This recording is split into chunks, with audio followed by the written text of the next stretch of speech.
As jy 'n seil maak, dit gebeur vir my nog elke keer op die onmoontlikste tye. Ek het 'n $900 seil een keer gemaak op die 30ste, dit was 30ste Junie gewees. Nou ek werk nog 24/7, so ek so vroeg in die oggende op, 7 uur is ek werk toe, kom 5 uur is terug. So ek volg Gideon net 'n 2 ure werksdag met my digitale bemarking en dit werk nog steeds. Jy moet dit net as sweet spot slat en sien wanneer jy wat post en wat jy moet doen, maar hy training met jou weer eens het leer.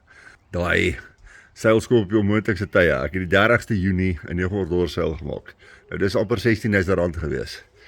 Nou R16.000 bo op jou salaris. Wat sal jy daarmee, wat sal dit vir jou beteken? Wat sal dit vir jou gesin beteken? Hoe sal dit jou hele maand verander? Hoe sal dit jou lewe verander? Nou imagine jy doen 4 $900 seils daai maand. Of net 3 $600 seils of dit is life changing. So as jy vandag nog op die groepe sit en jy wonder, kontak jou bemarker. Kom jou bemarker uit, doen 'n video call met hom, vra vir meer info en sit met jou vrou of met jou man, sit as gesin saam, bespreek hierdie. Julle kan dit as 'n gesin doen. Jy man en vrou kan dit saam doen.